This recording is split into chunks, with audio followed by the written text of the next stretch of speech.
Hello, friends. Hope you are doing well wherever you are right now. Real education can bring about real revolution in an individual. অর্থাৎ প্রকৃত শিক্ষা প্রকৃত বিপ্লবের জন্ম দিতে পারে একজন ব্যক্তির অন্তরে। বিপ্লব বলতে রেভলিউশন বলতে কি সেই রেভলিউশন আর্মড ইনসার্জেন্সি অর্থাৎ সশস্ত্র অভিযান বা গরিলা অভিযান বা ফেস টু ফেস বা ফ্রন্টাল কমব্যাট অর্থাৎ আগ্নেয়াস্ত্র নিয়ে বিপ্লব নো, এই যুগ সেই যুগ নয়, এই যুগ বর্বর যুগ নয়, সেই যুগ চলে গিয়েছে অনেক আগে। এই যুগ হচ্ছে ইন্টেলেকচুয়াল ওয়ারফেয়ার অর্থাৎ বৌদ্ধিক, দার্শনিক, মনস্তাত্ত্বিক, বৈজ্ঞানিক যুদ্ধ, ইন্টেলেকচুয়াল যুদ্ধ অর্থাৎ আপনার সেরিব্রাল অর্থাৎ আপনার ইন্টেলেকচুয়াল ক্যাপাসিটির যুদ্ধ। তো প্রকৃত শিক্ষা প্রকৃত বিপ্লবের জন্ম দিতে পারে ব্যক্তির মধ্যে, আর ব্যক্তির মধ্যে বিপ্লব হলে কালেকটিভ লেভেলেও হবে অর্থাৎ সামগ্রিক স্বার্থেও সেই বিপ্লব হবে। তো এই বিপ্লবী শিক্ষা কি কোনো শিক্ষা প্রতিষ্ঠানে পাওয়া যায়? অন্তত আমাদের দেশের শিক্ষা প্রতিষ্ঠানে। সেখানে দার্শনিক বিপ্লব ঘটতে পারে, মনস্তাত্ত্বিক বিপ্লব ঘটতে পারে, বৈজ্ঞানিক বিপ্লব ঘটতে পারে, অতীন্দ্রিয় বা আধ্যাত্মিক বিপ্লব ঘটতে পারে। আমাদের এই দেশের কোনো শিক্ষা প্রতিষ্ঠানে এই ব্যবস্থা নেই।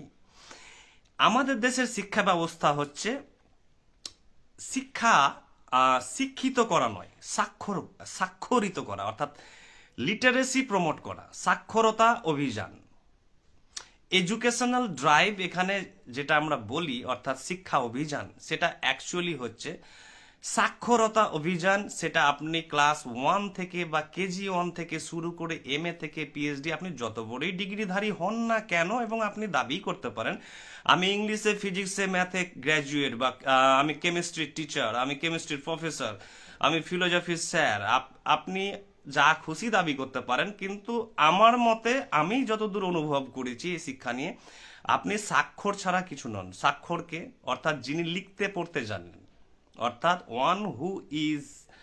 One who can write and read, অর্থাৎ আমার মধ্যে লেখাপড়ার জ্ঞান আছে, আমি লিখতে পারি, পড়তে পারি, দ্যাটস অল। তো আপনার শিক্ষা নেই কেন বা কোথায় ঘাটতি, বা এগুলো আপনি নিজে সেলফ সার্ভের মাধ্যমে, আত্মসমীক্ষার মাধ্যমে বের করতে পারবেন। যে আপনি কি দার্শনিকভাবে ততটা উর্বরশীল যে আপনি নতুন নতুন ধারণার জন্ম দিতে পারেন? আপনি মনস্তাত্ত্বিকভাবে কি ততটা আপনি ফার্টাইল বা ফেকান্ড ইন্টেলেকচুয়ালি যে আপনি এতটাই সৃজনশীল যে নতুন নতুন ধারণার জন্ম দিতে পারেন? ভালো করে যদি আমরা সেলফ সার্ভে করি, আত্মসমীক্ষা করি, তো দেখতে পাবো যে আমাদের পড়াশোনা, আমাদের লেখাপড়া যা হয়েছে সব যান্ত্রিক। সে যত বড় ব্রিলিয়ান্ট ছাত্র হোক, রেয়ার অর্থাৎ রেয়ার 99% কথা বলছি আমি, যেখানে তিনি MA করে এসছেন, PhD করছেন, তিনি প্রফেসর হতে পারেন, তিনি আমলা হতে পারেন, বিউরোক্র্যাট থেকে, অ্যাডমিনিস্ট্রেটর থেকে শুরু করে, টিচার থেকে শুরু করে, মেডিকেল প্র্যাকটিশনার থেকে শুরু করে, তিনি যেই হন না কেন, তাহলে আমাদের শিক্ষা বলতে আর এই শিক্ষার মাধ্যমে বিপ্লব, তাও ফের ইন্টেলেকচুয়াল রেভলিউশন অসম্ভব। এই শিক্ষার মাধ্যমে যেহেতু স্বাক্ষর করা হয় অর্থাৎ লিটারেসির জন্ম দেওয়া হয়, শিক্ষার জন্ম নয়, সাক্ষরতার জন্ম, তাই আমাদের মধ্যে ধর্মীয় গোড়ামি, রাজনৈতিক গোড়ামি, মতবাদের গোড়ামি, কুসংস্কার, হিংসা থেকে অসহিষ্ণুতা, সাম্প্রদায়িকতা, কাস্টিস্ট মনোভাব অর্থাৎ জাতিভেদ প্রথা থেকে শুরু করে, জাতিভেদ প্রথা অনেকে বলেন যে না আমরা মানি না, আমরা মডার্ন, আমরা জাতিভেদ প্রথা অ্যাবলিশ করেছি রাজা রামমোহন রায় এবং বিদ্যাসাগরের পরবর্তী সময় থেকে আমরা পেরে গেছি। এটি কি আদৌ বাস্তব ঘটনা? তাহলে আপনার বিবাহে দেখুন যে জাতি গোত্র থেকে শুরু করে সমস্ত এই জিনিসগুলো কিন্তু স্টাডি করা হয়, বিচার করা হয়, ভাবা হয়। এবং অ্যাস্ট্রোলজি দেখুন, আপনি যে কোনো লেভেলে দেখুন যে সুপারস্টেশন কাকে বলে। সুপারস্টেশন, কুসংস্কার শুধু ধর্মীয় হয় না, কুসংস্কার বা সুপারস্টেশন প্রত্যেকটি সেক্টে, প্রত্যেকটি স্তরে, প্রত্যেকটি জীবনের সেগমেন্টে ব্যক্ত অব্যক্ত, দৃশ্য অদৃশ্যমান ভাবে কিন্তু কাজ করছে। কেউ সচেতন, কেউ অসচেতন, কারণ এর রূপ, কালার, রং কিন্তু কুসংস্কারের হাজারো কোটি কোটি। ধর্মীয় অসহিষ্ণুতা অর্থাৎ অপরের ধর্ম খারাপ নিজের ধর্ম শ্রেষ্ঠ, তো এই যে ইগোইজম, আমাদের অহংবাদ বা অহমিকা, আমার এভরিথিং ইজ ফাইন, আমার বাড়ি, আমার কালচার, আমার মতামত সব fine, that is call narrow mindedness, সংকীর্ণতা। এবং এই সংকীর্ণতাগুলো আমরা কিন্তু শিক্ষা প্রতিষ্ঠান থেকেই পাই, কারণ শিক্ষা প্রতিষ্ঠানে এগুলোকে ধ্বংস করার জায়গা নেই। অর্থাৎ এগুলোকে অ্যাবলিশ বা ডিস্ট্রয় করার, অর্থাৎ ধর্মীয় অসহিষ্ণুতা বা ধর্মীয় সাম্প্রদায়িকতা, জাতিভেদ প্রথা বা আমাদের স্বার্থপরতা, অহংকার, যে কোনো বিষয়ে গোঁড়ামি, সেটা দার্শনিক গোঁড়ামি হতে পারে, বৈজ্ঞানিক গোঁড়ামি হতে পারে, রাজনৈতিক গোঁড়ামি হতে পারে, এগুলোকে ধ্বংস করার জায়গা শিক্ষা প্রতিষ্ঠানে নেই। কারণ শিক্ষা প্রতিষ্ঠানে দেওয়া হয় শিক্ষা নয়, সেটি দেওয়া হয় সাক্ষরতা। আপনি যাকে ভূগোল বলছেন, জিওগ্রাফি বলছেন, তা তো বুকিস নলেজ, মেমোরি লেভেলে, অর্থাৎ মুখস্থ করলাম, আমি তাকে রিপ্রোডিউস করে এলাম এক্সামে, তারপরে বলছি আমি 80%, 90%, 100% আমি অ্যাচিভার। তো আপনি যখন 100% অ্যাচিভার, আপনি যখন ব্রিলিয়ান্ট স্টুডেন্ট, আপনার ফ্যামিলি যখন এত এডুকেটেড, বা আপনি এডুকেটেড, বা আপনার সম্প্রদায় এত এডুকেটেড, আপনি সার্বিকভাবে যখন এডুকেটেড, তাহলে আপনি এত অপরের, ভালো করে অনুভব করুন তো, নীরবে ধ্যানে বসুন যে অপরের কোন কোন ধর্মের বিরুদ্ধে আপনার মনোভাব কাজ করছে। মাইন্ডকে দেখুন ভালো করে, যে কোন কোন ধর্মকে আপনি ঘৃণা করেন মনে প্রাণে, কোন কোন অপরের ধর্মীয় পীঠস্থান বা ধর্মীয় মতবাদকে আপনি মনে প্রাণে অপছন্দ করেন। ভালো করে দেখুন যে কোন কোন ব্যক্তিকে, কোন কোন রাজনৈতিক নেতৃত্বদের বা প্রতিনিধিদের আপনি ঘৃণা করেন।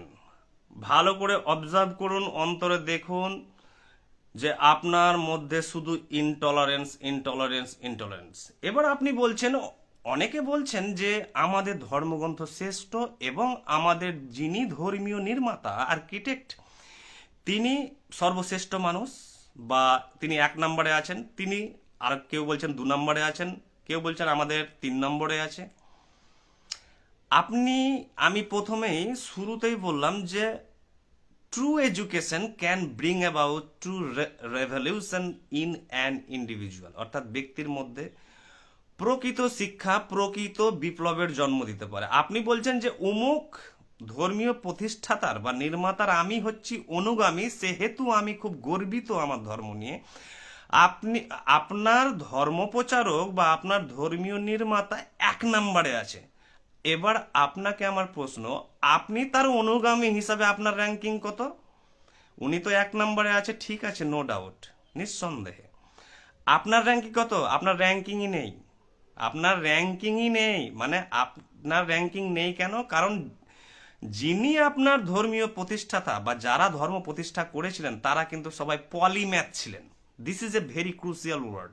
পলিম্যাথ মানে হচ্ছে সব বিষয়ে স্পেশালিস্ট ছিলেন, সব বিষয়ে জ্ঞানী। সাইকোলজি, ফিলোসফি, রিলিজিয়ান, হিস্ট্রি থেকে, সায়েন্স থেকে, লিটারেচার থেকে, ল্যাঙ্গুয়েজ থেকে শুরু করে সব বিষয়ে স্পেশালিস্ট ছিলেন, বিশেষজ্ঞ এবং মহাপণ্ডিত ছিলেন। অর্থাৎ যেমন Aristotle, Socrates, Plato, Immanuel Kant, sir Einstein, Sigmund Freud, Karl Marx থেকে শুরু করে ইনারা ছিলেন পলিম্যাথ। এবার ইনাদের অনুগামী আপনি, আপনার র্যাঙ্কিং কোথায়? আপনি তো পলিম্যাথ নন, আপনি তো ফিলোসফি জানেন না। আর ফিলোসফি জানলেও মুখস্থ করে রেখেছেন, কোনো বিষয়ে কোনো আপনার শিক্ষা প্রতিষ্ঠানে হয়তো ছিল আপনার ফিলোসফি সাবজেক্ট, মুখস্থ করে রেখেছেন। সাইকোলজিও তো জানেন না, সাইকোলজি কি আপনি হয়তো মুখস্থ করে রেখেছেন যে সিগমন্ড ফ্রয়েডের সাইকোলজি এত প্রকার, এত প্রকার, এত প্রকার, কার্ল জুং সাইকোলজি সম্পর্কে এরকম বলেছেন, এরকম বলেছেন। তো সব হচ্ছে আপনার মেমোরি লেভেলে। Psychology, what is psychology, how your mind works, অর্থাৎ আপনার মাইন্ড কিভাবে কাজ করছে, এর রহস্যকে জানা, এর ডিপার ডিপার রিয়ালিটিকে জানা। এবং আপনি কি বিজ্ঞান জানেন? বিজ্ঞান বলতে কি? রিয়ালিটি, এক্সপ্লোরেশন অফ রিয়ালিটি, বাস্তবতার অন্বেষণ, এবং যার উদ্দেশ্য দর্শনেও আছে, এবং অতীন্দ্রিয়বাদ ধর্মেরই একটি শাখা, কিন্তু অতীন্দ্রিয়বাদেও আছে। তো এই বিষয় সম্পর্কে তো আপনি সচেতন নন, তাহলে আপনি নিজেকে কি করে দাবি করতে পারেন যে অমুক ধর্মীয় নির্মাতার আমি অনুগামী, যখন আপনার কোনো র্যাঙ্কিং নেই, যখন আপনার কোনো পড়াশোনায় নেই, যখন আপনার কোনো উপলব্ধিই নেই, যখন আপনি কিছুই জানেন না? আপনি রিলিজিয়ানও বুঝতে জানেন না। রিলিজিয়ান বুঝতে বোঝেন যে কিছু মুখস্থ, অর্থাৎ কিছু মুখস্থ কোটস বা রেফারেন্সেস ধর্মগ্রন্থ থেকে, কিছু রাজনৈতিক নেতা নেত্রীদের কোটেশন মুখস্থ জানেন। তাছাড়া আপনার কি গভীর উপলব্ধি আছে ধর্ম সম্পর্কে, রাজনীতি সম্পর্কে, ইতিহাস সম্পর্কে, দর্শন সম্পর্কে, সাহিত্য সম্পর্কে, বিজ্ঞান সম্পর্কে, সাইকোলজি, ফিলোসফি? নো। তাহলে আপনি কি করে বলতে পারেন যে আমার ধর্ম বা আমার ধর্মগ্রন্থ বা আমাদের ধর্মের নির্মাতারা বা নির্মাতা, আপনি তো তাদের দিক দিয়ে কোনো মিল নেই আপনার সাথে।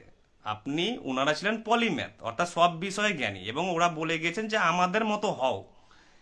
আমাদের মতো হও মানে অ্যারিস্টটল হও, প্লেটো হও, সক্রেটিস হও। ইনারা কারা? এরা জাস্ট রূপক হিসাবে বলছি, মেটাফর, প্রতীক হিসাবে, যে আপনাকে মাল্টি বিষয়ে স্পেশালিস্ট হতে হবে, মাল্টি বিষয় জানতে হবে।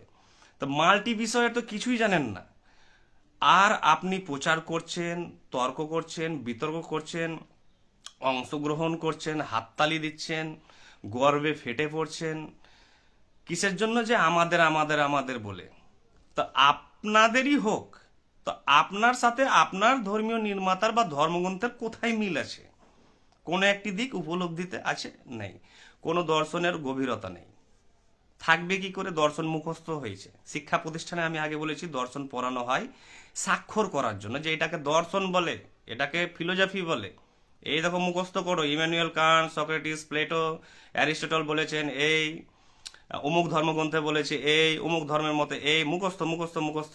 এটাকে এডুকেশন বলে না, এটাকে বলে লিটারেসি, সাক্ষরতা। অর্থাৎ আপনি ওদের শুধু নামগুলো জানেন। তাহলে এমন কোন বিষয় আছে যে বিষয়ে আপনি খুব ডেপথ রাখেন এবং আপনি তাকে রুট লেভেল পর্যন্ত আপনি বোঝেন? সেটা রিলিজিয়ান হতে পারে, ফিলোসফি হতে পারে, সাইকোলজি হতে পারে।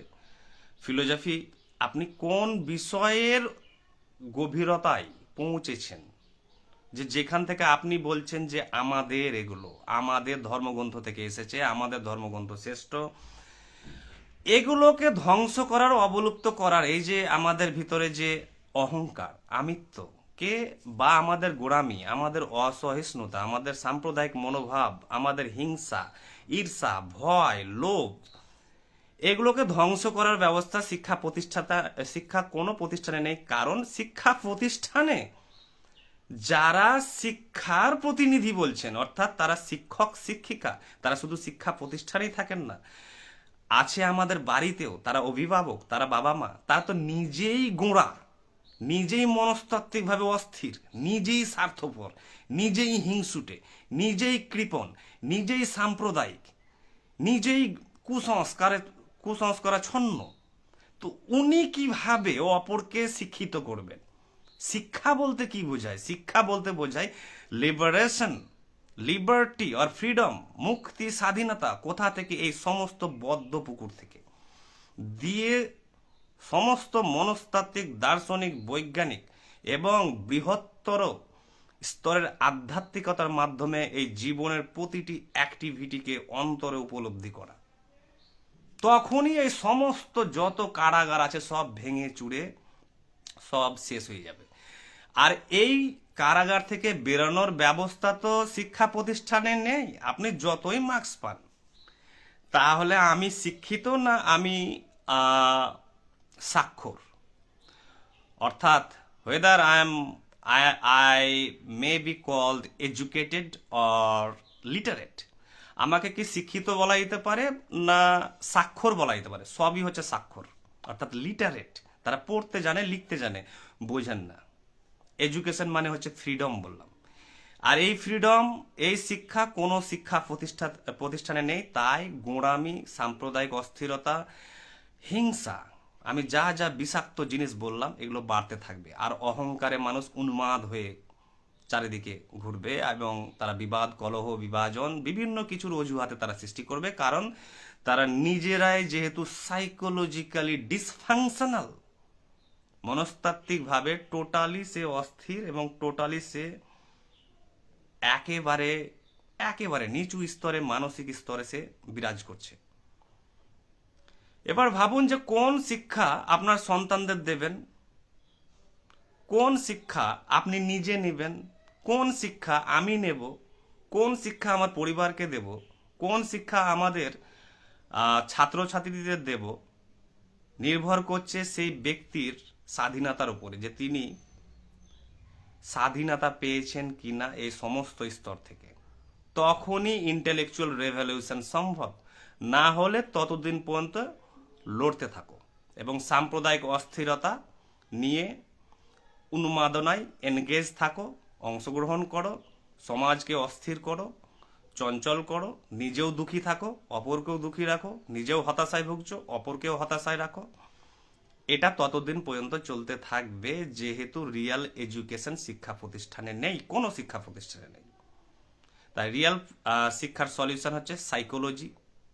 সাইকোলজি মানে হচ্ছে মেডিটেশনের জগৎ, অন্তর্দর্শনের জগৎ, মননের জগৎ, নীরবতার জগৎ। দ্বিতীয় ফিলোজফি, যা ছাড়া এই রহস্যকে আমরা জানতেই পারবো না আমরা আদৌ বাস্তবে কি করছি। সমস্ত মতামত যা দিচ্ছি, সব মতামত দিচ্ছে তছনছ করে সবকে, বিবাদ, কলহ, বিভাজন সৃষ্টি করে। আর উঁচু স্তরের আধ্যাত্মিকতা, যেটাকে বলছে অতীন্দ্রিয়বাদ, ট্রান্সেন্ডেন্টালিজম, এবং সায়েন্স। এই 4-5টি জিনিস যতক্ষণ না বুঝছি ভালোভাবে, নীরবে, মননে, ধ্যানে, একাকী, নির্জনে, অন্তর্দর্শনে, ততদিন পর্যন্ত আমরা নিজেদেরকে শিক্ষিত কখনো বলতে পারি না। Thank you.